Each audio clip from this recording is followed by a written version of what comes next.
রাসূল আকরাম সাল্লাল্লাহু আলাইহি ওয়াসাল্লাম বলেন, কিয়ামতের দিন সূর্যটা একেবারে নিকটে চলে আসবে। সেই দিন আরশের ছায়া ব্যতীত অন্য কোনো ছায়া থাকবে না। জমিনটা তামার মতো হয়ে যাবে। 9,30,00,000 মাইল দূরের সূর্যটা একেবারে কাছে চলে আসবে। সূর্যের শীতল দিকটা এখন পৃথিবীবাসীর দিকে আছে। কিয়ামতের দিন সূর্যের উত্তপ্ত দিকটা, গরম দিকটা হাশরবাসীর দিকে থাকবে। ওই দিন আল্লাহ তাআলার আরশের ছায়া ছাড়া আর কোনো ছায়া থাকবে না। আল্লাহর নবী বলেন, আল্লাহ তাআলার আরশে 7 শ্রেণীর মানুষ অবস্থান করতে পারবে। 7 ধরনের মানুষ, 7 শ্রেণীর মানুষ আরশের ছায়ায় অবস্থান করতে পারবে। এর মধ্যে এক শ্রেণীর মানুষ হলো তারা, নবী বলেন, রাজুলুন কলবুহু মুআল্লাকুন ফিল মাসাজিদ। ওই ব্যক্তি আরশের ছায়ায় স্থান পাবে যার অন্তরটা সর্বদা মসজিদের সাথে যুক্ত। নবীজি এমন কথা বলেন নাই যে সর্বদা মসজিদে থাকবে, বিষয়টা এমন নয়। কারণ প্রকৃত মুসল্লি যে তার অন্তরের মধ্যে সর্বদা মসজিদ থাকে। কারণ সে ফজরের নামাজটা পড়ে যখন বের হয়, যত ব্যস্ততা থাক, যত কাজ হোক না কেন, তার অন্তরের মধ্যে নিয়ত থাকে যোহরের আযান দিলে আর কাজ করা যাবে না। দোকানে যত বেচা কেনা হোক, গাড়িতে যত প্যাসেঞ্জার উঠুক, প্রকৃত মুসল্লি আযান দিলে সব বন্ধ করে মসজিদে চলে যায়। ঠিক কিনা বলে? এরপরে যোহরের পরে আসর, যোহরের নামাজের পরে তার চিন্তা, আসরের আযান দিলে যত ব্যস্ততা থাক, যত কর্ম থাক, নামাজ ছাড়া যাবে না। দোকানদার দোকানে যত কাস্টমার থাক, বন্ধ করে মসজিদে চলে যায়। আসর পরে মাগরিবের জন্য সে প্রস্তুতি নেয়, অন্তরের মধ্যে খেয়াল রাখে যত ব্যস্ততা থাক, আযান দিলে কাজ করা যাবে না, মসজিদে চলে যায়। এশার ক্ষেত্রেও এরকম। আবার এশার নামাজ পড়ে যখন ঘুমায়, ঘুমানোর আগে তার চিন্তা, যত ঘুম আসুক না কেন, যত আরাম লাগুক না কেন, ফজরের আযান দিলে আর ঘুমায় থাকা যাবে না। অগণিত দুরূদ ও সালাম সাইয়্যিদুল আম্বিয়া আশরাফুল আম্বিয়া খাতামুল আম্বিয়া বিশ্ব নবী, শ্রেষ্ঠ নবী, শ্রেষ্ঠ নবী মুহাম্মদুর রাসূলুল্লাহ সাল্লাল্লাহু আলাইহি ওয়াসাল্লামের। আল্লাহ তাআলা আমাদেরকে এখানে আসার তৌফিক দিয়েছেন, তাই আমরা আসতে পেরেছি। কি বলেন? আল্লাহ তাআলা যদি তৌফিক না দিতেন আমরা এখানে আসতে পারতাম না। আরো একটা কারণ, লম্বা সময় প্রায় 8টা পর্যন্ত আপনারা বসা ছিলেন। 2-2.5 ঘন্টা একসাথে বসে থাকাও কষ্ট কম। তো যাই হোক, আমি আপনাদের মধ্যে পবিত্র কোরআন কারীমের সূরা নাজিআত থেকে কয়েকটি আয়াত এবং সূরাতুল মুদাসসির থেকে কয়েকটি আয়াত আপনাদের মধ্যে তিলাওয়াত করেছি। আল্লাহ তাআলার কাছে তৌফিক চাই অল্প সময়ের মধ্যে আয়াতগুলোকে সামনে রেখে কিছু কথা আল্লাহ তাআলা আমাকে বলার তৌফিক দেন, যে কথাগুলো আমার এবং আপনাদের সকলের দুনিয়া এবং আখিরাতের জন্য কল্যাণকর হয়। সকলে বলি আমিন। কারণ এই দুনিয়াটা আমাদের শেষ না, মৃত্যুর মাধ্যমে সবকিছু শেষ হয়ে যাবে তা নয়। দুনিয়াটা আমাদের মূল আবাসস্থল নয়, আমাদের মূল বাড়ি, অনন্তকালের আবাসস্থল, অবস্থান স্থল জান্নাত। ঠিক কিনা? কারণ আমরা এখানে যারা আছি আমরা সবাই জান্নাতে যেতে চাই না। সেজন্য জান্নাতে যাওয়ার ব্যাপারে সর্বোচ্চ আশা রাখতে হবে, জাহান্নামের ব্যাপারে সর্বোচ্চ ভীত হতে হবে। খলিফাতুল মুসলিমিন হযরত ওমর রাদিয়াল্লাহু তাআলা আনহু, উনি জান্নাতের সুসংবাদ প্রাপ্ত 10 জনের একজন। জান্নাতের সুসংবাদ প্রাপ্ত যে 10 জন সাহাবী, স্পেশাল ভাবে যাদের নাম বলা হয়েছে, এই 10 জনের একজন ছিল হযরত ওমর রাদিয়াল্লাহু তাআলা। উনি বলতেন যে কিয়ামতের দিন যদি সারা দুনিয়ার মানুষ জাহান্নামে যায়, একজন মাত্র মানুষ যদি জান্নাতে যায়, আমি ওমর আশা করি আমি হব সেই একজন ব্যক্তি। সুবহানাল্লাহ। আমি জান্নাতে যাওয়ার ব্যাপারে এতটা আশা করি। আবার তিনি বলেন, যদি কিয়ামতের দিন সব মানুষ জান্নাতে যায়, একজন মাত্র জাহান্নামে যায়, আমার ভয় হয় হতে পারে ওই একজন ব্যক্তি হব আমি ওমর। সেজন্য আরবিতে একটা প্রবাদ আছে, আল ঈমান বাইনাল খাউফি ওয়ার রাজা, আশা এবং ভয়ের মাঝে ঈমান। আমরা জান্নাতের ব্যাপারে সর্বোচ্চ আশাবাদী হব, জাহান্নামের ব্যাপারে সর্বোচ্চ ভীত। এটা একটা জীবনের রুলস, এটা একটা মূল কথা, এটা একটা সূত্র। আমি যদি জান্নাত পাওয়ার জন্য সর্বোচ্চ আশাবাদী হই, তাহলে জান্নাতে যাওয়ার জন্য যা দরকার, যা প্রয়োজন, ওই কাজ করতে আমার কোনো কষ্ট লাগবে না। ঠিক কিনা বলেন? দুনিয়াতে আমাদের যারা স্কুল কলেজে পড়েছেন এনারা আপনারা জানেন, একটা কম্পোজিশন আছে, একটা রচনা আছে, ইংরেজিতেও আছে, বাংলায়ও আছে, এম ইন লাইফ। জীবনের লক্ষ্য কি? লক্ষ্যবিহীন নৌকা। ওই কম্পোজিশন, ওই রচনার মধ্যে এরকম কথা আছে, হালবিহীন পালবিহীন নৌকা, এটার কোনো নির্দিষ্ট গন্তব্য নাই। ও স্রোত যেদিকে, বাতাস যেদিকেও যায়, কিনা বলেন? এজন্য এই বিহীন লোক, লক্ষ্যবিহীন মানুষ, এর জীবনটা ওই রকম পালহীন, হালহীন, বাজিহীন নৌকার মতো।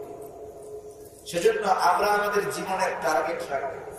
মুমিন হিসাবে আমাদের টার্গেট হবে, আমরা আমাদের জন্য আল্লাহ তাআলা যেই বাড়ি বরাদ্দ করেছেন জান্নাত, যেমন করে হোক দুনিয়া থেকে আমার আমলের মাধ্যমে আমি ওই জান্নাতের মালিকানা লাভ করে যাব। আবার জাহান্নাম থেকে বাঁচতে হবে, এটা আমার আরেক টার্গেট। সুতরাং জাহান্নাম থেকে বাঁচার জন্য আমাকে যা ত্যাগ করার দরকার আমি করব। জাহান্নাম থেকে বাঁচার জন্য যা করার এবং ত্যাগ করার দরকার কখন করতে পারবো? আমি জাহান্নামের ব্যাপারে যখন সর্বোচ্চ ভীত, জান্নাতের জন্য আমি যখন সর্বোচ্চ আশাবাদী হব, তখন জান্নাতের জন্য যা করার দরকার আমি তাই করব। জান্নাত জাহান্নাম বানানোর পর জিবরাইল আলাইহিস সালাতু ওয়াস সালামকে গ্রহণ করতে পাঠানো হয়েছে। দেখে আসুন জান্নাত জাহান্নাম। জিবরাইল আলাইহিস সালাম জান্নাত দেখছেন, দেখার পরে আল্লাহ তাআলা জিজ্ঞাসা করতেছে, কি দেখলা জান্নাতে? জিবরাইল আলাইহিস সালাম বলতেছেন, আল্লাহ, কেউ যদি এই জান্নাতের ব্যাপারে সঠিকভাবে জানতে পারে, তাহলে এই জান্নাত পাওয়ার জন্য যা করার দরকার সে তাই করবে। এরপরে জাহান্নাম দেখতে পাঠাইলেন, জাহান্নামের আযাবের তীব্রতা, শাস্তি, এগুলো দেখার পরে জিবরাইল আলাইহিস সালামকে আল্লাহ তাআলা জিজ্ঞাসা করলেন। জিবরাইল আলাইহিস সালাম বললেন, আল্লাহ, মানুষ যদি জাহান্নাম দেখতো, জাহান্নামের শাস্তির ব্যাপারে সঠিকভাবে জানতো, এই জাহান্নাম থেকে বাঁচার জন্য তার যা করার দরকার সে তাই করতে প্রস্তুত থাকত। দুনিয়াতে মানুষ অনেক সময় নিজের সামান্য স্বার্থের জন্য, নিজের জীবনের জন্য, নিজের ক্ষণিকের আনন্দ উল্লাসের জন্য, স্বাচ্ছন্দ্যের জন্য অনেক বড় অপরাধ করে। কি করে? একটু শান্তির জন্য কত বড় অপরাধ করে। কিন্তু অনন্তকালের শান্তির জন্য সে যদি জানতো যে ওই জান্নাতের মধ্যে কি আছে, তাইলে ওই জান্নাত পাওয়ার জন্য সে সব কিছু করতে চায়, আর তাকে জাহান্নাম থেকে বাঁচার জন্য মূলত ওই অনন্তকালের বাড়ি, ওই জান্নাতের বাসিন্দা কে হতে পারবে, মূলত দুনিয়া থেকেই এর সিদ্ধান্ত হয়ে যায়।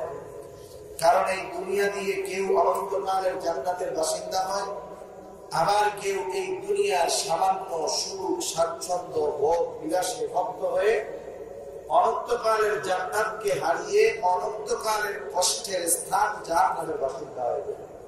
সেজন্য দুনিয়ার সময়টা যদিও কম, কিন্তু গুরুত্বপূর্ণ অনেক বেশি। কিনা বলেন? অনেক গুরুত্বপূর্ণ সময় এই 40, 50, 60 বছরের সময়।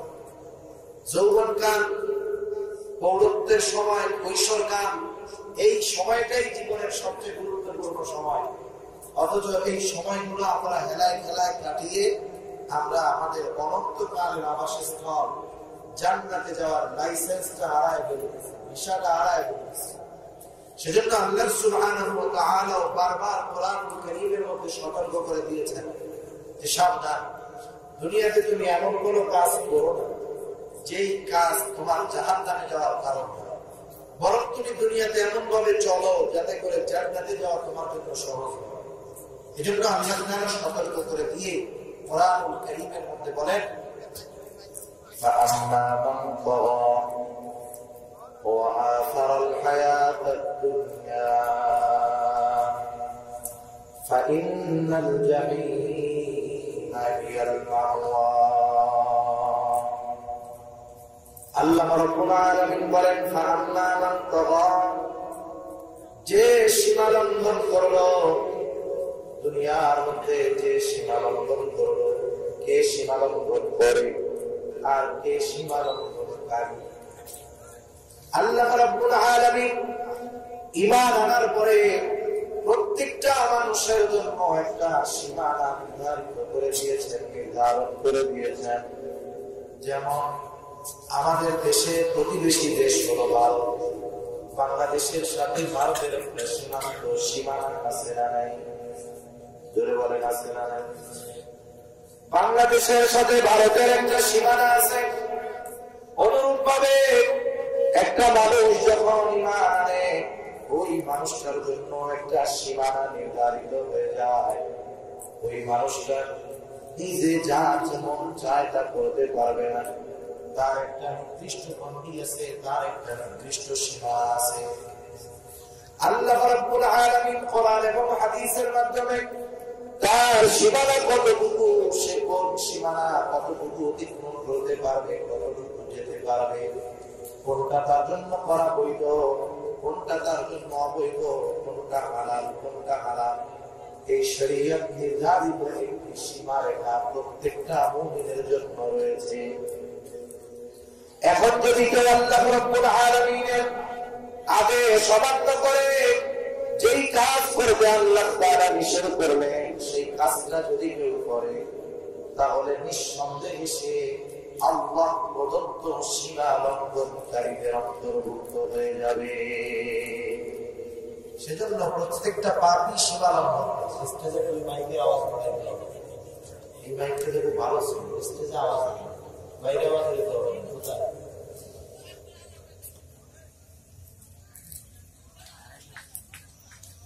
তাহলে প্রত্যেকটা পাপ হলো সীমা লঙ্ঘন।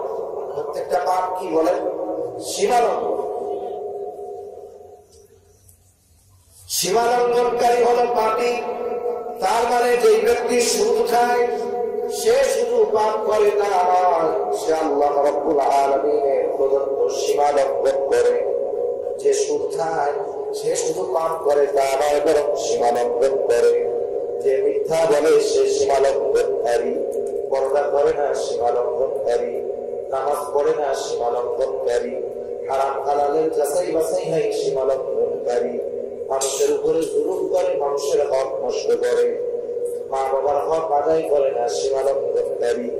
এক কথা, যেই মানুষগুলা পাপের মধ্যে জড়ায় গেছে, আল্লাহ রাব্বুল আলামিনের ভাষায় প্রত্যেকটা মানুষ হলো সীমা লঙ্ঘনকারী। আল্লাহ প্রদত্ত সীমা সে লঙ্ঘন করেছে। এখন বলেন, আপনি আমি যদি অবৈধভাবে আমি আপনি যদি আমার দেশের কোন সীমা লঙ্ঘন করি, পাসপোর্ট ভিসা ছাড়া, এটা অপরাধ নাকি অপরাধ নয়? যদি বলেন অপরাধ নাকি অপরাধ নয়? অপরাধ নিঃসন্দেহে। তাহলে দেখেন, সীমা যদি কেউ লঙ্ঘন করে, ভারতীয় সীমানা যদি কেউ অন্যায়ভাবে প্রয়োগ করে, ভারতের যেই সীমান্ত রক্ষী বাহিনী আছে, বিএসএফ, সে তো তার উপরে গুলি ছুড়বে। এখন যদি আমাদের দেশ থেকে জিজ্ঞাসা করা হয় যে আমাদের নাগরিককে কেন হত্যা করা হলো, সে তখন কারণ দেখায় বলবে যে আপনার দেশের নাগরিক বিনা অনুমতিতে অবৈধভাবে আমার দেশে প্রবেশ করার কারণে তার উপরে অত্যাচার গুলি চালানো হয়েছে। তাহলে দেখেন, দুনিয়ার রাষ্ট্রের সীমা কেউ যদি অন্যায়ভাবে অতিক্রম করে, তার জন্য শাস্তি আছে। এখন শরীয়ত প্রদত্ত সীমা কেউ যদি লঙ্ঘন করে, আল্লাহ তাআলার পক্ষ থেকে তার জন্য শাস্তি আছে না নাই? এখন প্রশ্ন হলো, মানুষ আল্লাহ প্রদত্ত সীমা লঙ্ঘন করার কারণ কি? আল্লাহ রাব্বুল আলামিন যেগুলা নিষেধ করলেন, এগুলা সে কেন করে? আল্লাহ তাআলা তথা শরীয়তের সীমা সে কেন লঙ্ঘন করে?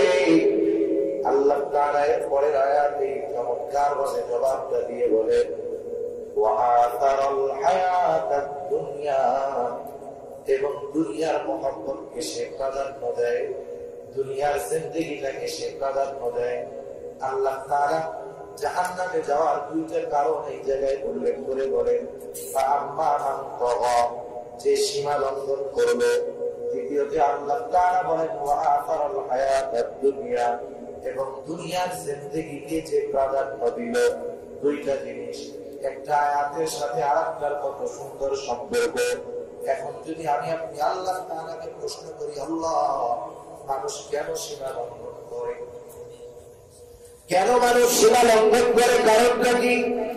কোরআনুল কারীম হলো এমন এক কিতাব, যেই কিতাব তিলাওয়াত করে যদি মানুষ বুঝে বুঝে তিলাওয়াত করতে পারে, যেই পাঠক কোরআন বুঝে বুঝে তিলাওয়াত করতে পারবে, যদি তিলাওয়াত করার সময় তার অন্তরের মধ্যে হাজারো লক্ষ কোটি কোটি প্রশ্ন উদিত হয়, ওই পাঠক যদি পূর্ণাঙ্গ কোরআন তিলাওয়াত করে বুঝে বুঝে, তাহলে ওই কোটি প্রশ্নের জবাব কোরআন থেকেই সে পেয়ে যাবে। কোটি প্রশ্নের জবাব, যত প্রশ্ন আসুক অন্তরের মধ্যে, সব প্রশ্নের জবাব কোরআনুল কারীমেই আল্লাহ তাআলা দিয়ে দিয়েছেন। সুবহানাল্লাহ। এখন যদি আমরা জিজ্ঞাসা করি, আল্লাহ, মানুষ যে সীমা লঙ্ঘন করে কেন করে? এই কথাটাই কেমন জানি আল্লাহ তাআলা বলেন দুনিয়ার মহব্বতের কারণে করে। আর রাসূল আকরাম সাল্লাল্লাহু আলাইহি ওয়াসাল্লাম বলেন হুব্বুদ দুনিয়া রাসূ কুল্লি খাবরিহা, দুনিয়ার মহব্বত সকল গুনাহের মূল।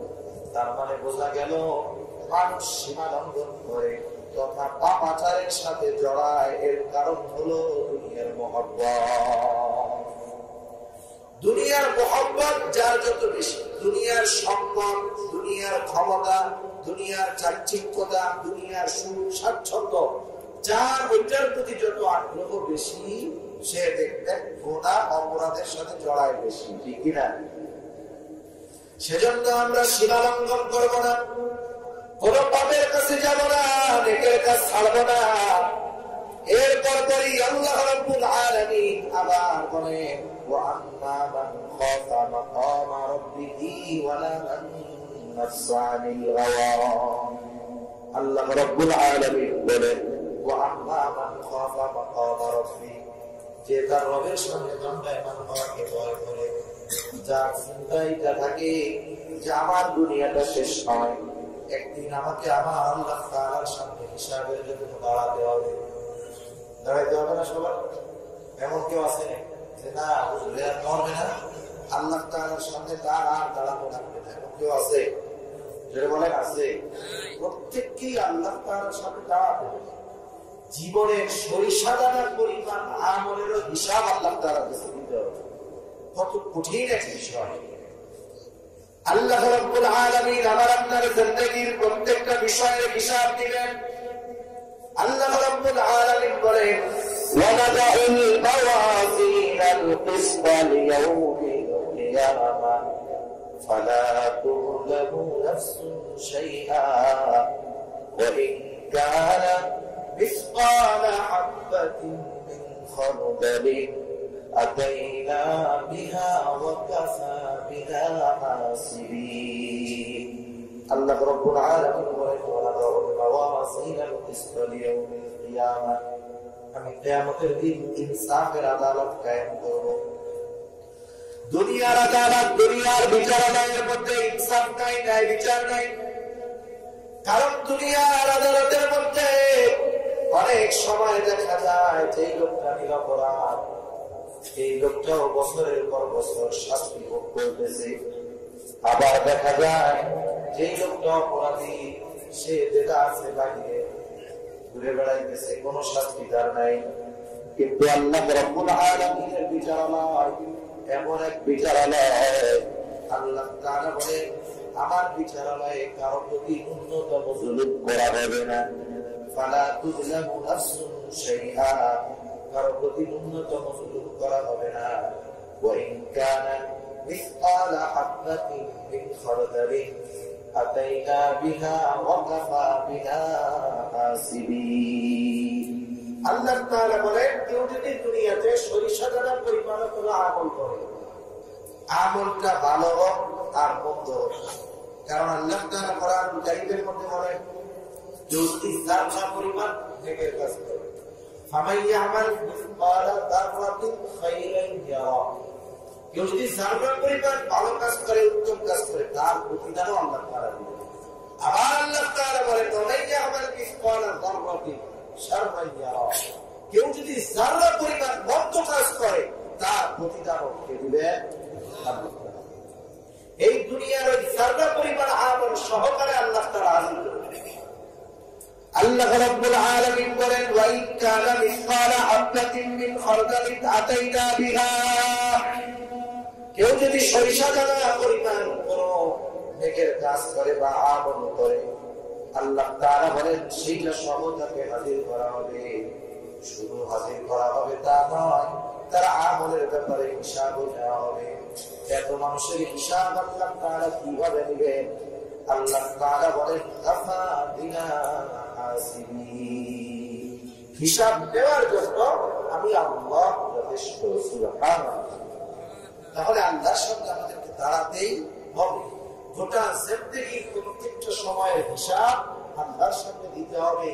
আমি আমার জীবনকে কোনভাবে অতিবাহিত করেছি, বিশেষ করে যৌবনকাল কিভাবে অতিবাহিত করেছি, আল্লাহর সামনে জবাব না দেওয়ার আগ পর্যন্ত একজন পরিবার করার ক্ষমতা কারো থাকবে না। সুবহানাল্লাহ। ওই যে আল্লাহর সামনে দাঁড়াতে হবে, এই ভয়টা অন্তরের মধ্যে যার দৃঢ়ভাবে আছে। মৌখিকভাবে সবাই আমরা বিশ্বাস করি যে কিয়ামতের দিনে আল্লাহর সামনে দাঁড়াতে হবে, কিন্তু শুধু মৌখিক বিশ্বাসটা যথেষ্ট নয়, সাথে সাথে আমার আন্তরিকভাবে এই বিষয়টা বিশ্বাস করার দরকার ছিল। পাশাপাশি যেহেতু যেটা আমি বিশ্বাস করি ওই দিন দাঁড়াতে হবে, আমার কর্ম আমার বিশ্বাসের পরিচয় দেয়। কিনা বলেন? অনেক সময় কর্ম বিশ্বাসের পরিচয় দেয়। একজন আল্লাহর নাফরমানি করে, সে যদি মুখ দিয়ে বলে আমি আল্লাহর বড় ভয় করি, এই কথা বিশ্বাস করা যায়? যদি বলেন বিশ্বাস করা যায়? বিশ্বাস করা যায় না। সেজন্য কেউ যদি বলে আমি আল্লাহর সামনে দণ্ডায়মান হওয়াকে ভয় করি, তাহলে সে পাপের কাছে যাইতে পারে না, নেক কাজ ছাড়তে পারে না। ঠিক কিনা বলেন? আল্লাহ রাব্বুল আলামিন সেই কথাই বলেন আতাইনা বিহা ওয়া কাফা বিনা হাসিবিন। ওই সরিষা দানা আমল যদি কেউ করে থাকে সেটা সহ হাজির করা হবে, হিসাব গ্রহণ করা হবে। এজন্য আল্লাহ তাআলা বলেন ওয়া আম্মা মান খাফা মাকামা রাব্বিহি ওয়া নাহান নাফসা আনিল হাওয়া। আল্লাহ তাআলা বলেন যে মানুষগুলা আল্লাহর সামনে দণ্ডায়মান হওয়াকে ভয় করে, কেন আল্লাহর সামনে দণ্ডায়মান হওয়াকে তারা ভয় করে? আবার আল্লাহ রাব্বুল আলামিন বলেন ওয়া নাহান নাফসা আনিল হাওয়া, তাদের মন যা চায় তারা তা করে না। আল্লাহর সামনে দণ্ডায়মান হওয়াকে ভয় করে, মন যা চায় তা করে না। কেন করে না? কারণ তাদের চিন্তা মন যা চায় তা করা যাবে না, বরং আল্লাহ তাআলা যা চায় সেটাই করতে হবে। কারণ আমার মন যা চায় আমি যদি সেটা করে আল্লাহর সামনে দাঁড়াই, তাইলে আমার বিচারটা কঠিন হবে, নাজাত পাওয়া কঠিন হয়ে যাবে। যেহেতু আল্লাহর সামনে আমাকে জবাবদিহিতা করতে হবে আমার হায়াতে, সুতরাং আমার মন যা চায় তা করা যাবে না, বলতে হবে ওইটা আল্লাহ চাইছে এইটা। ঠিক কিনা বলেন? এজন্য কিছু মানুষ দুনিয়ার মহব্বতে একবারে পাপের সাগরে হাবুডুবু হয়েছে। আবার কিছু মানুষ আল্লাহর সামনে দণ্ডায়মান হওয়ার ভয়ে মন যা চায় তা করে না, আল্লাহ তাআলা যা বারণ করেছেন তাও করে না। কারণ সে চিন্তা করে যে আমার আল্লাহর সামনে আমার জিন্দেগির হিসাব দিতে হবে, আমার আল্লাহর সামনে আমার জবাবদিহিতা করতে হবে। আমি যদি আল্লাহ তাআলার অবাধ্য হয়ে আল্লাহর সামনে যাই, জবাব এই চিন্তা ছাড়া পাপ মুক্ত জিন্দেগি গ্রহণ করা সম্ভব না। দুনিয়ার মধ্যেও খেয়াল করে, যখন কোন দেশ কোন জাতির অবস্থা এমন হয় যে অপরাধ করলে জবাবদিহিতা নাই, অন্যায় করলে অন্যায়ের কোন জবাবদিহিতা নাই, ওই সমাজে ওই দেশে ওই জাতির মধ্যে অপরাধ প্রবণতা বাড়ে না কমে? বলেন তো। দিন যায় বাড়ে, দিন যায় বাড়ে। অপরাধ করতে করতে এক সময় তারা অপরাধটাকে ভালো কাজ মনে করে করা শুরু করে। সেজন্য জবাবদিহিতামূলক জিন্দেগি গঠন করার দরকার। মুমিনের জিন্দেগি হবে জবাবদিহিতামূলক জিন্দেগি। দুনিয়ার মানুষের কাছে তার জবাবদিহিতা করা না লাগবে, কিন্তু তার মনের মধ্যে আল্লাহ তাআলার সামনে জবাবদিহিতার ভয় থাকতে হবে। যদি এই দুইটা বিষয় ঠিক থাকে, আল্লাহ রাব্বুল আলামিন বলেন সে ব্যক্তি জাহান্নামের বাসিন্দা হবে না। ফাইনাল জান্নাতা হিয়াল মাওয়া, তার আবাসস্থল জান্নাত। আর যে ব্যক্তি আল্লাহর সেবা লঙ্ঘন করবে, দুনিয়ার মহব্বতকে প্রাধান্য দিবে, তার ঠিকানা হলো জাহান্নাম। তাহলে বলেন, দুনিয়াতে আমরা নিজের নফসকে প্রাধান্য না দিয়ে আল্লাহ তাআলার বিধিবিধানকে যদি প্রাধান্য দিতে পারি, আমরা জাহান্নাম থেকে বেঁচে জান্নাতে যেতে পারবো। ঠিক কিনা বলেন? এমন অবস্থা তো স্বাভাবিক হবে। দুনিয়াতে একসাথে দুইজন চলে, একই ক্লাসের ছাত্র, একই দোকানে চা খায়, একই এলাকার বাসিন্দা, দুইজনের মধ্যে বন্ধুত্বের সম্পর্ক, কিন্তু একজন জান্নাতে যাবে আর একজন জাহান্নামে যাবে। আল্লাহ রাব্বুল আলামিন জান্নাতীদের দিলটাকে উদার বানায় দিবে, বড় বানায় দিবে। সুপারিশ করতে করতে একটা সময় জান্নাতীরাও সুপারিশ করবে, বন্ধু বান্ধবের জন্য সুপারিশ করবে। কিন্তু জান্নাতের মধ্যে সে তার এমন কিছু কাছের মানুষও উপস্থিত দেখবে, যে মানুষগুলোর সাথে দুনিয়ায় তাদের ভালো সম্পর্ক ছিল। দুনিয়ার মধ্যে ভালো সম্পর্ক থাকার পরেও সে জান্নাতেও যায়। এবার জান্নাতীরা আলোচনা করে, কি আমাদের কিছু বন্ধু বান্ধব ছিল, এরা কোথায়? আল্লাহ সুবহানাহু ওয়া তাআলা জান্নাতী এবং জাহান্নামীদেরকে পরস্পরকে দেখার ব্যবস্থা করে দেন। শুধু তাই না, জাহান্নামীরা যখন কঠিন আযাবের মধ্যে থাকবে, কষ্টের মধ্যে থাকবে, এমন অবস্থায় জান্নাতীদেরকে দেখবে, জান্নাতীদের কাছে বলবে, ভাই আমাদেরকে কিছু পানীয় দাও, আমাদের তৃষ্ণা নিবারণের জন্য কিছু খাবার দাও। জান্নাতীরা বলবে, না, এটা তোমাদের জন্য আল্লাহ তাআলা হারাম করে দিয়েছে। দুজনের মধ্যে, দুই গ্রুপের মধ্যে দেখার সুযোগ থাকবে। জান্নাতীরা জাহান্নামীদের দেখবে, জাহান্নামীরা জান্নাতীদেরকে দেখতে পাবে। দেখা তারা কি হবে? একটা মানুষ যদি কষ্টে থাকে, আমরা মানুষের খাসলাত হলো, আমি কষ্টটা আমার যেমনই হোক, ওই সময় ওই কষ্টটা মনে হয় আমার জন্য সবচেয়ে বড় কষ্ট। স্বাভাবিক বিষয়, এটা মানুষের খাসলাত। মানুষ যখন যে বিপদে থাকে, তখন সেই বিপদটা তার কাছে বড় বিপদ মনে হয়। ঠিক কিনা বলে? মনে করেন একজন তার একতলা বাড়িওয়ালা যখন 10 তলা বাড়িতে, তখন তার কাছে কি মনে হয় যে 10 তলা বাড়ির তুলনায় তার একতলা বাড়িটা কেমন হয়, ঠিক না? কিন্তু সে যদি উপরে নজর না দিয়ে নিচের দিকে নজর দেয়, যে আমার তো আল্লাহ তাআলা একতলা বাড়ি দিয়েছে, কিন্তু চট্টগ্রাম শহরের ফুটপাতে কত মানুষ বস্তির মধ্যে শুয়ে আছে, ঘুমানোর জায়গা নাই, গায়ে কম্বল নাই, কাঁথা নাই, বৃষ্টি হইলে পানিতে ভিজে, আর আল্লাহ তাআলা আমার কত সুন্দর একটা আবাসস্থল দিয়েছে। বলেন তো, সে যখন নিচের দিকে তাকাবে, তার একতলা বিল্ডিং তার কাছে রাজপ্রাসাদ মনে হবে। ঠিক কিনা? আবার যখন সে উপরের দিকে তাকাবে, একই অবস্থা থেকে যখন উপরের দিকে নজর দিবে, তার কাছে একতলা বিল্ডিং পাবলিক টয়লেট মনে হবে। অনুরূপ ভাবে জাহান্নামীরা যখন জাহান্নামের মধ্যে থাকবে, জান্নাতীদেরকে যখন দেখতে পাবে, একে তো জাহান্নামের কষ্ট, দ্বিতীয়ত যখন দেখতে পাবে তার আত্মীয় স্বজন, তার বন্ধু বান্ধব, তারা জান্নাতে এত নাজ নেয়ামতের মধ্যে আছে, ওই দৃশ্য দেখার পর ওই জাহান্নামীর শাস্তির তীব্রতা আরো বেশি বেড়ে যাবে। শারীরিক কষ্টের চাইতে মানসিক কষ্টটা আরো বেশি পীড়াদায়ক। জাহান্নামীরা যখন দেখবে, জান্নাতীরা দোস্ত, বন্ধু, কাছের মানুষ, ওরা জান্নাতে, আমি জাহান্নামে, তখন শাস্তি যা হবে, ওই দৃশ্য দেখার পরে শাস্তির তীব্রতা আরো বেশি অনুভব হবে। যেমন মনে করেন, আপনি যদি কোন জায়গায় আঘাতপ্রাপ্ত হন, কারো দ্বারা কোনো কষ্ট পান, আপনি যদি জানেন যে আমাকে এই কষ্টটা একজন অপরিচিত মানুষ দিয়েছে, যাকে চিনি না, আপনি বিষয়টা স্বাভাবিক নিলেন। কিন্তু ওই কষ্টটা যদি আপনার বন্ধু দেয়, আপনার পরিবারের কেউ দেয়, আঘাতের মাত্রা একই হতে পারে, কিন্তু ব্যক্তিভিন্ন হওয়ার কারণে এই কাছের মানুষের আঘাত ওই দূরের মানুষের আঘাতের চাইতে 100 গুণ বেশি পীড়াদায়ক হবে। ঠিক না বলেন? তাহলে কি বলবে?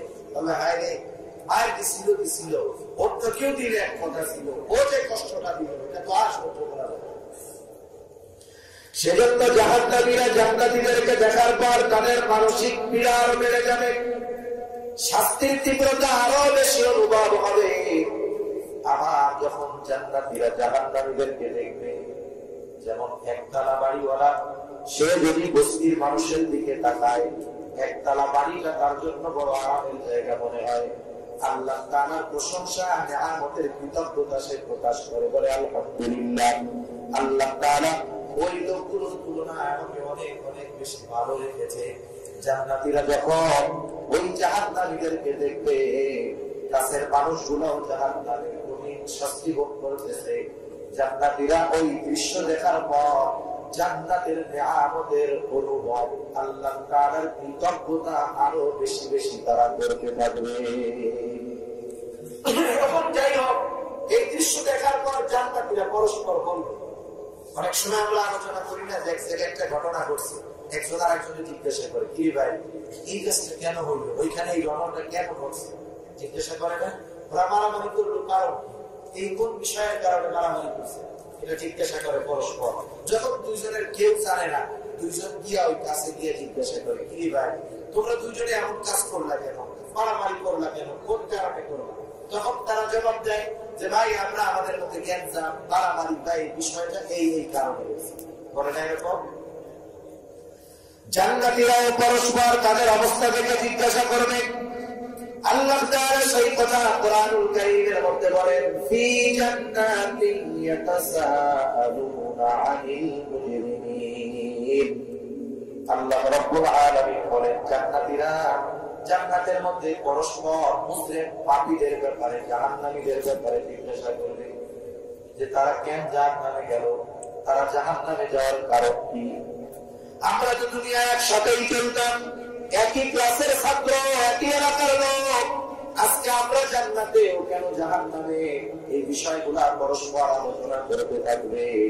এইবার একটা সময় আল্লাহ রাব্বুল আলামিন তাদের সাথে কথোপকথনের ব্যবস্থা করে দিবে। এইবার জান্নাতীরা এসে জাহান্নামীদেরকে বলবে, মা সালাকাকুম ফি সাকার। আয়েশা জিজ্ঞাসা করবে, ও জাহান্নামীরা তোমরা জাহান্নামে আসলে কোন কারণে, কোন জিনিস তোমাদেরকে জাহান্নামে আনলো? দুনিয়ায় তো একসাথে ছিলাম, আজকে আমরা জান্নাতে, তোমরা কেন জাহান্নামে, তোমরা জাহান্নামে আসার কারণ কি? এইবার জাহান্নামীরা তাদের জাহান্নামে যাওয়ার কারণ বর্ণনা করবে। এই সূরার মধ্যে জাহান্নামীরা তাদের জাহান্নামে যাওয়ার 4টি কারণের কথা উল্লেখ করেছে। কয়টি কারণ? জোরে বলেন, কয়টি? কথা বলতেছেন আপনারা? কথা বোঝা যায়? আমার কথা বলতে কষ্ট হচ্ছে, আপনারা তো বুঝতেছেন আলহামদুলিল্লাহ। আপনারা বুঝলে কষ্টটা একটু কম হবে। জবাব, কয়টি কারণ বর্ণনা করেছে জাহান্নামীরা? 4টা কারণ। জাহান্নামীদেরকে জিজ্ঞাসা করা হলো, মা সালাকাকুম ফি সাকার, কোন জিনিস তোমাদেরকে জাহান্নামে আনলো? জাহান্নামীরা তাদের জাহান্নামে যাওয়ার 1 নম্বর কারণ বলে, ক্বালু লাম নাকু মিনাল মুসাল্লিন। তারা প্রথম কারণ হিসাবে বলল যে আমরা মুসল্লি ছিলাম। আমরা কি ছিলাম না? মুসল্লি ছিলাম। আর একটা প্রশ্ন আসতেও পারে, না আসতে পারে, এই প্রশ্ন আপনারা করবেন, আপনারা তো মুমিন পাবেন, কিন্তু এখানে যে প্রশ্নটা আছে এটা নাস্তিকরা করতে পারে। নাস্তিকরা বলতে পারে কোরআন নাযিল হয়েছে 1500 বছর আগে, এখনো মানুষ চূড়ান্ত ভাবে জান্নাত জাহান্নামে যায় না, তাই জান্নাতি আর জাহান্নামীদের মধ্যে কথাবার্তা কেমন হবে? প্রশ্ন আছে না নাই? মুমিন প্রশ্ন করবে না, কারণ কোরআনের মধ্যে যা কিছু আছে, মুমিন এই ব্যাপারে কোনো সন্দেহ পোষণ করে না। কারণ আল্লাহ তাআলা কোরআনুল কারীমের প্রথমেই বলছেন, যালিকাল কিতাব লা রাইবা ফীহি হুদাল লিল মুত্তাকিন। কিতাবের মধ্যে কোনো প্রকার সন্দেহ সংশয় নাই, এর অবকাশও নাই, সংশয় করার কোনো সুযোগ নাই। এটা মুত্তাকিনদের জন্য পথ প্রদর্শক। যারা মুত্তাকি পরহেজগার হবে তারা কোরআনের কোন বিষয়ে ন্যূনতম সংশয় সন্দেহ পোষণ করতে পারে। কিন্তু নাস্তিকরা জিজ্ঞাসা করে, যে আপনারা যে কোরআনে আছে যে জান্নাতি আবার জাহান্নামীদের মধ্যে কথোপকথন হবে, এই এখনো তো জান্নাত জাহান্নামে সবাই যায় না, এই কথাবার্তা কেমন? মনে রাখবেন, সময়টাকে সাধারণত 3 ভাগে ভাগ করা হয়। কয় ভাগে? মাখলুকের জন্য সময় 3 ভাগে বিভক্ত, আমাদের জন্য সময় 3 ভাগে বিভক্ত। আমাদের কিছু সময় অতীতকাল, কিছু সময় বর্তমান কাল, কিছু সময় ভবিষ্যৎ কাল, মানে কিছু সময় পাস্ট অতীতে গেছে চলে, কিছু প্রেজেন্ট বর্তমান, কিছু ফিউচার ভবিষ্যৎ। আমাদের সময়টা কয় ভাগে বিভক্ত বলেন? 3 ভাগে। কিন্তু আল্লাহ তাআলার কাছে সময় 3 ভাগে বিভক্ত নয়, কারণ উনি সময়ের স্রষ্টা। সুবহানাল্লাহ। ওনার কাছে সময়টা সব প্রেজেন্ট, বর্তমান, সব কি বলেন? বর্তমান। সেজন্য আল্লাহ তাআলার কাছে যেহেতু বর্তমান, ওনার কাছে সৃষ্টির শুরু থেকে নিয়ে কি হবে না হবে সব আল্লাহ তাআলার কাছে উপস্থিত, বর্তমান। এজন্য আল্লাহ তাআলা সব জানেন, এজন্য আগে জানেন। তাহলে প্রথম কারণ হিসেবে তারা বলবে ক্বালু লাম তাকু মিনাল মুসাল্লিন, আমরা মুসল্লি ছিলাম না, মুসল্লি। এখন বলে আমরা যদি আমাদের দেশের মধ্যে হিসাব করি 92% মুসলমান, আমরা জোর গলায় বলি 92% মুসলমান, কিন্তু প্রকৃতপক্ষে মুসল্লি কারা যদি হিসাব করা হয়, মুসলমানদের মধ্যে 5% লোক মুসল্লি পাওয়া যাবে না। সপ্তাহে একদিন হাজিরা দিলে সে মুসল্লি না, সপ্তাহে একদিন হাজিরা দিলে মুসল্লি নয়। যে ব্যক্তি দৈনিক 5 ওয়াক্ত নামাজ আদায় করবে যথাসময়ে, সেই হলো প্রকৃত মুসল্লি। ঠিক কিনা বলেন? আর মুসল্লি ফজিলত যেন তেন ফজিলত না। মুসল্লির ফজিলত কত দাম, মুসল্লির কত ফজিলত মুসল্লির। রাসূল আকরাম সাল্লাল্লাহু আলাইহি ওয়াসাল্লাম বলেন, কিয়ামতের দিন সূর্যটা একেবারে নিকটে চলে আসবে। সেই দিন আরশের ছায়া ব্যতীত অন্য কোনো ছায়া থাকবে না। জমিনটা তামার মতো হয়ে যাবে। 9,30,00,000 মাইল দূরের সূর্যটা একেবারে কাছে চলে আসবে। সূর্যের শীতল দিকটা এখন পৃথিবীবাসীর দিকে আছে। কিয়ামতের দিন সূর্যের উত্তপ্ত দিকটা, গরম দিকটা হাশরবাসীর দিকে থাকবে। ওই দিন আল্লাহ তাআলার আরশের ছায়া ছাড়া আর কোনো ছায়া থাকবে না। আল্লাহর নবী বলেন, আল্লাহ তাআলার আরশে 7 শ্রেণীর মানুষ অবস্থান করতে পারবে। 7 ধরনের মানুষ, 7 শ্রেণীর মানুষ আরশের ছায়ায় অবস্থান করতে পারবে। এর মধ্যে এক শ্রেণীর মানুষ হলো তারা, নবী বলেন, রাজুলুন কলবুহু মুআল্লাকুন ফিল মাসাজিদ। ওই ব্যক্তি আরশের ছায়ায় স্থান পাবে যার অন্তরটা সর্বদা মসজিদের সাথে যুক্ত। নবীজি এমন কথা বলেন নাই যে সর্বদা মসজিদে থাকবে, বিষয়টা এমন নয়। কারণ প্রকৃত মুসল্লি যে, তার অন্তরের মধ্যে সর্বদা মসজিদ থাকে। কারণ সে ফজরের নামাজটা পড়ে যখন বের হয়, যত ব্যস্ততা থাক, যত কাজ হোক না কেন, তার অন্তরের মধ্যে নিয়ত থাকে যোহরের আযান দিলে আর কাজ করা যাবে না। দোকানে যত বেচা কেনা হোক, গাড়িতে যত প্যাসেঞ্জার উঠুক, প্রকৃত মুসল্লি আযান দিলে সব বন্ধ করে মসজিদে চলে যায়। ঠিক কিনা বলে?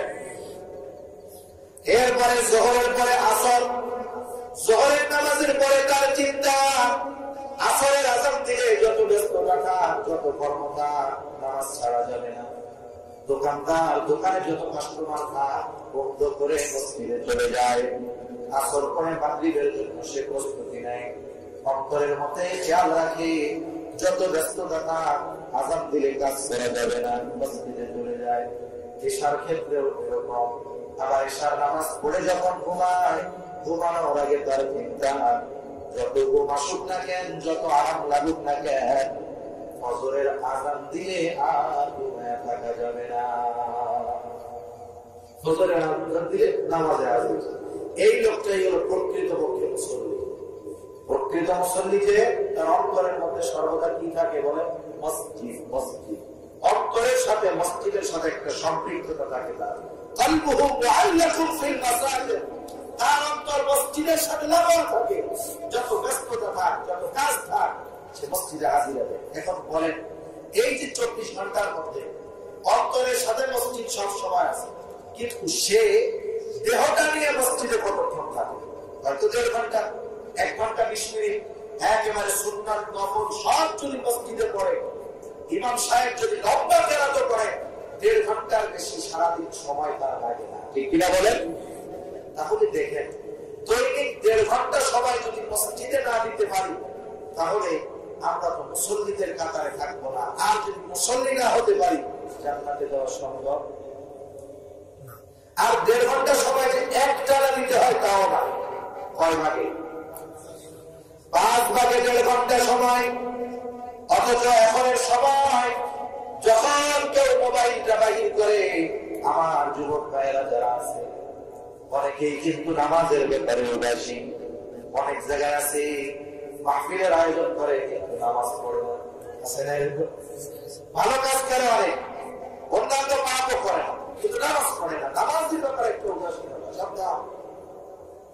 মোবাইলের মধ্যে ঢুকছে, ফেসবুকে ঢুকছে, ইউটিউবে ঢুকছে, চায়ের দোকানে আড্ডা, বন্ধুদের সাথে আড্ডা, 2-3-4 ঘন্টা কখন পার হয়ে যায় টেরও পায় না। দেখুন, 5টা ভাগে 1.5 ঘন্টা সময় যদি আল্লাহর জন্য না দিতে পারি, তাহলে অনন্তকালের জান্নাত আল্লাহ তাআলা কেমন করে আমাদেরকে দিবে? সেজন্য নামাজ হলো এমন একটা ইবাদত, মুমিন এবং কাফেরের সাথে পার্থক্যকারী একটা ইবাদত। নবীজি বলেন, বাইনাল আবদি ওয়া বাইনাল কুফরি তারকুস সালাত। হায় হায়, তার মানে নবীজি বলতে চান যেটা সহজ ভাষায় বলি আর কি, মুমিন নামাজ ছাড়তে পারে না, আর কাফের নামাজ পড়ে না। আবার নবীজি কত গুরুত্ব দিলেন এই নামাজের। নবীজি বলেন, আসসালাতু ইমাদুদ্দিন, মান আকামাস সালাতা ফাকাদ আকামাদ্দিন ওয়া মান তারাকাহা ফাকাদ হাদামাদ্দিন। নবীজি বলেন, নামাজ হলো দ্বীনের স্তম্ভ। মান আকামাস সালাতা ফাকাদ আকামাদ্দিন, যে নামাজ কায়েম করলো সে শুধু নিজের কল্যাণ করলো তা নয়, নবীজি বলেন ফাকাদ আকামাদ্দিন, সে দ্বীন কায়েম করলো। প্রত্যেকটা নামাজই দ্বীন প্রতিষ্ঠাকারী। সুবহানাল্লাহ, দ্বীন প্রতিষ্ঠার জন্যই তো আমাদের এই জীবন, ঠিক না? সেজন্য নামাজ কায়েম করা দ্বীন প্রতিষ্ঠার একটা অংশ। আবার যে নামাজ ছেড়ে যায়, নবীজি বলেন ফামান তারাকাহা ফাকাদ হাদামাদ্দিন, অর্থাৎ যে নামাজ ছেড়ে দিল সে শুধু নিজের ক্ষতি করলো না, ফাকাদ হাদামাদ্দিন, সে দ্বীন ধ্বংস করলো। কত গুরুত্বপূর্ণ একটি বিষয়, দুনিয়ার জন্য যেমন গুরুত্বপূর্ণ, পরকালেও গুরুত্বপূর্ণ। আল্লাহর নবী বলেন, আউয়ালু মা ইউহাসাবু বিহিল আবদু ইয়াওমাল কিয়ামাতিস সালাহ। নবীজি বলেন, কিয়ামতের দিন সর্বপ্রথম নামাজের হিসাব নেওয়া হবে। যার প্রথম হিসাবটা সহজ হয়ে যাবে, তথা নামাজের হিসাব যার সহজ হয়ে যাবে, তার বাকি হিসাব সহজ করে দিবে কে? আল্লাহ নবী বলেন, তার জন্য আল্লাহ তাআলা বাকি হিসাবগুলা সহজ করে দিবে। সেজন্য খবরদার, আমার দুনিয়ার যত ব্যস্ততা থাক, কর্মকার, যুবক ভাইরা খেলাধুলা করেন বিকাল বেলায়, কোনো অসুবিধা নেই, খেলায় শরীর চর্চার বিরুদ্ধে, কিন্তু আসরের নামাজ, মাগরিবের নামাজ, এই নামাজগুলা যেন আমাদের ছুটে না যায়, কারণ এটা মুমিনের পরিচয় বহন করে। এই হিসাব আমাদেরকে মৃত্যুর পরে আল্লাহর সামনে প্রথম দিতে হবে, যে নামাজের হিসাবটা দাও। তাহলে জাহান্নামীরা তাদের জাহান্নামে যাওয়ার প্রথম কারণ হিসেবে বলছে, লাম তাকু মিনাল মুসাল্লিন, আমরা মুসাল্লি ছিলাম না, আর আমরা মুসাল্লি হব। বলেন আল্লাহ তাআলা কবুল করুন। যারা বলেন আমিন, আমরা মুসাল্লি হব। এরপরে জাহান্নামীরা জাহান্নামে যাওয়ার দ্বিতীয় কারণ হিসেবে বলল, ওয়ালাম নাকু নুতঈমুল মিসকিন, আমরা মিসকিনদেরকে খানা দিতাম না। অর্থ হলো নিজেরাও খাবার দিতাম না, আর একজনকেও মিসকিনদের খানা প্রদানে উৎসাহিত করতাম, বরং নিরুৎসাহিত করতাম। আমি নিজে মিসকিনকে খানা খাওয়াই না, আর একজনকে উৎসাহ দিই না। এখন শুনেন, আমাদের কাছে যখন কোনো মিসকিন, অভাবী, অসহায় সাহায্যের জন্য আসবে, প্রথম দায়িত্ব হলো আমার কাছে যদি আসে, যদি আমার কাছে থাকে আমি তাকে আমার সাধ্য অনুযায়ী তাকে সহযোগিতা করব, খাবার খাওয়ার জন্য। যদি সন্দেহ লাগে টাকা নিয়ে চলে যাবে, আমি তাকে একটা খাবার কিনে দিলাম, একটা বাড়িতে কিনে দিলাম, একটা রুটি কিনে দিলাম, আমি তাকে খানা খাওয়াবো। খানা খাওয়ানো বড় ফজিলতের কাজ, যারাই খান ফজিলতের কাজ। আর যদি একজন অসহায় অভাব ক্ষুধার্ত ব্যক্তির একটা বেলার খাবারের ব্যবস্থা হয়, এটা আরো বেশি কল্যাণকর বিষয়, ঠিক কিনা বলেন? কারণ রাসূলুল্লাহ সাল্লাল্লাহু আলাইহি ওয়াসাল্লামের কাছে এসে একজন প্রশ্ন করছে যে ইসলামের মধ্যে উত্তম কর্ম কোনটা? নবীজি বললেন, তুতাইমুত তাআম ওয়া তাকরাউস সালাম আলা মান আরাফতা মান লাম তারিফ। নবীজি বলেন, তুমি মানুষকে খানা খাওয়াইবা আর পরিচিত অপরিচিত মানুষকে বেশি বেশি সালাম দিবা। এখানে নবীজি সাধারণ কোন মানুষের নির্দিষ্ট করে কোন মানুষের উল্লেখ করেন নাই, এমনটা বলেন নাই শুধু গরিবকে খাওয়াবা, মিসকিনকে খাওয়াবা। বরং নবীজি বললেন, সব মানুষকে বেশি বেশি খানা খাওয়াইবা এবং পরিচিত অপরিচিত সবাইকে সালাম দিবা। এখন এই খানা খাওয়ানোটা যদি একজন মিসকিন অসহায় ব্যক্তিকে খাওয়ানো হয়, বলেন তো ফজিলত বেশি হবে নাকি কম হবে? সেজন্য আমরা খানা খাওয়াবো মিসকিনকে। এক নাম্বার, নিজের সামর্থ্য থাকে, যদি নিজের কাছে না থাকে, আমি এই গরিব মানুষ যাদেরকে ফিরায় দিব, উত্তম ব্যবহারের মাধ্যমে ফিরায় দিব। আল্লাহ তাআলা রাসূল আকরাম সাল্লাল্লাহু আলাইহি ওয়াসাল্লামকে সূরা দুহার মধ্যে তিনটা বিশেষ নিয়ামতের কথা উল্লেখ করার পর তিনটা আদেশ করেছেন। এর মধ্যে একটা আদেশ, ওয়া আম্মাস সাইলা ফালা তানহার। কেউ যদি কিছু চায়, সে জানতে চাক আর সহযোগিতা চাক, কি করা যাবে না? ধমক দেওয়া যাবে। সেজন্য আমার কাছে যখন কোন ভিক্ষুক চায়, কিছু চায়, আমি না দিতে পারলেও তাকে উত্তম ব্যবহারের মাধ্যমে ফিরাবো। রাসূলুল্লাহ সাল্লাল্লাহু আলাইহি ওয়াসাল্লামের কাছে যখন কোন সাহায্য প্রার্থী আসলো, তিনি কি করতেন? প্রথমে তো নিজের কাছে থাকলে নিজে দিতেন, দ্বিতীয়ত যদি না থাকতো উত্তম কথার মাধ্যমে ফিরে আসতেন। বলতেন যে শোনো, এখন তো নেই, তুমি যদি সামনে আবার আসো তাহলে তুমি আমার বাড়িতে আসবা, ইনশাআল্লাহ আমি দিব। তৃতীয়ত, যদি সাহাবারা উপস্থিত থাকতো, তাইলে রাসূলুল্লাহ সাল্লাল্লাহু আলাইহি ওয়াসাল্লামের কাছে না থাকলেও তিনি বলতেন, এই তোমাদের কারো কাছে যদি এই লোকটাকে সাহায্য করার মতো কিছু থাকে তাহলে তোমরা তাকে একটু সাহায্য করো। আমরা এই আমলগুলো করব। কেউ যদি কিছু চায়, কাজ হবে কয়টা? তিনটা। এক নাম্বার, নিজের কাছে থাকলে সামর্থ্য অনুযায়ী তাকে দিব।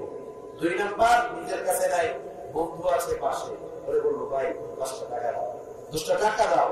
তাহলে কি হবে?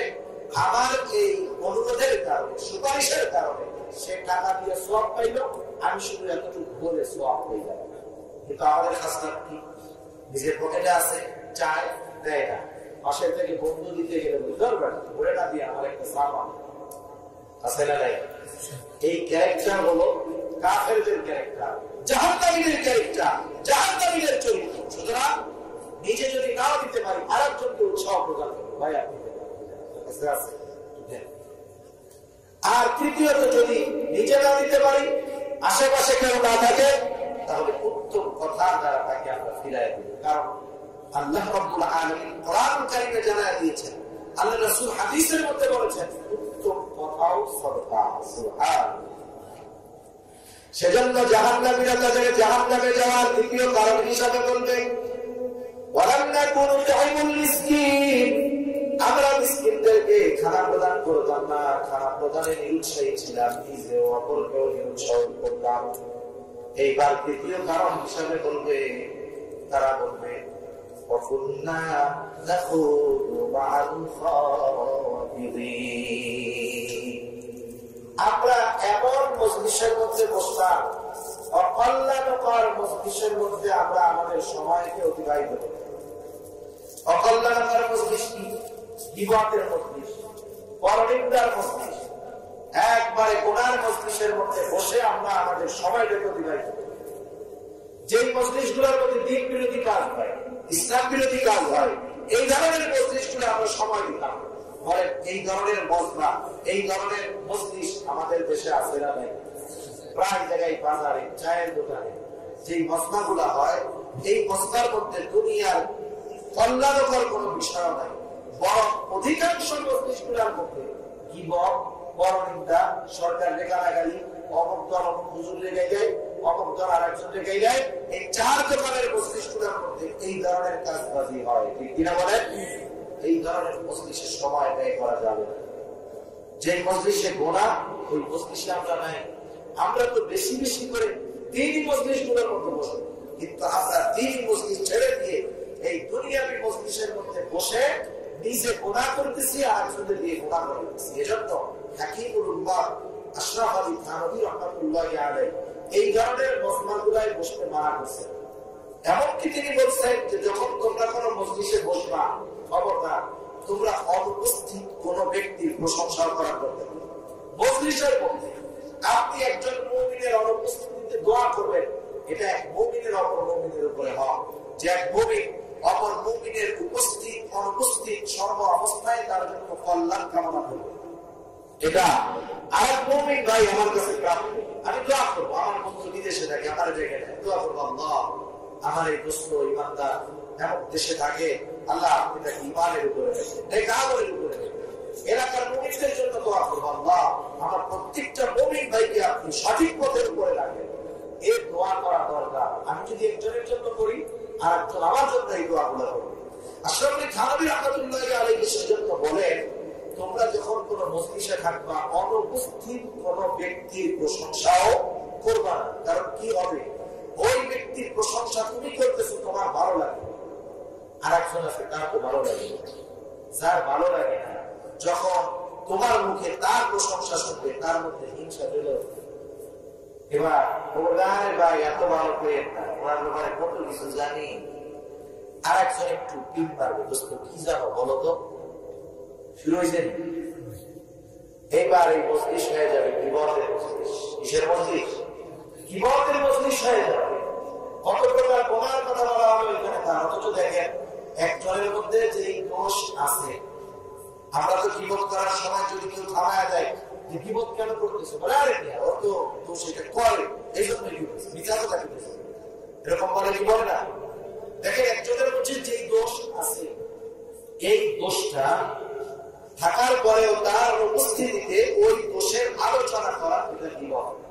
কিন্তু যদি এমন হয় আপনি একজনের কাছে বিচার দিচ্ছেন যে তার দোষটা, এই বিচারক যার কাছে বলতেছেন এই দোষ থেকে সে তাকে ফেরাতে পারে, তখন যদি আপনি তার কাছে ওই ব্যক্তি উপস্থিত থাকার পরেও দোষের কথা বলেন, এই অসুবিধা নেই। 3 বন্ধু এক জায়গায় বসছেন, আর একজন খারাপ লোক, আপনাদের 3 বন্ধুর পক্ষানীয় যে আপনারা 3 জন যদি প্রচেষ্টা করেন তাহলে তাকে ওই পাপ থেকে ফিরাতে পারে, এজন্য আলোচনা করতেছে যে দোস্ত অমুকে এই কাজগুলা করে, আমাদের তাকে ফেরানোর দরকার, কি করা যায়। আপনি তার সংশোধনের নিয়তে বললেন, এটা ভালো কাজ। কিন্তু যদি সংশোধনের নিয়তে নয়, হিংসার কারণে, মজার কারণে, মজলিস জমানোর জন্য যদি কারো প্রস্তুতি বলেন, নিঃসন্দেহে গীবা। আর আল্লাহর নবী বলেন, আল গীবাতু আশাদ্দু মিনাজ জিনা। জিনার চাইতে যথার্থ কাজ হলো গীবত করা। আমাদের দুনিয়াবি মজলিসগুলোর মধ্যে অধিকাংশ ক্ষেত্রে এই গীবত আছে না নাই? কেউ কিন্তু এটা পছন্দ করে না। আল্লাহ রাব্বুল আলামিন বলেন, আইয়ুহিব্বু আহাদুকুম আন ইয়াকুলা লাহমা আখিহি মাইতান ফাকারিহতুমু। তোমাদের মধ্যে কেউ কি তোমাদের মৃত ভাইয়ের গোশত খাওয়াকে পছন্দ করবে নাকি? বরং তো এটা কেউ পছন্দ করে নাকি? তাহলে দেখেন কেউ যখন গীবত করে, সে কেমন যেন তার মৃত ভাইয়ের গোশত খায়। সেজন্য এমন ধরনের কোন মজলিসের মধ্যে আমরা বসবো, ওরা ওই ধরনের মজলিসগুলোর মধ্যে সময় কাটাইত। এই যে প্রথম 3টা কারণ জাহান্নামীরা বর্ণনা করলো, তারা নামাজি ছিল না, মুসল্লি ছিল না, মিসকিনদেরকে খানা দিত না। দুনিয়াবি এই ধরনের মজলিসগুলোর মধ্যে বসবো, এই অভ্যাসটা মুমিনদের মধ্যে আছে না নাই?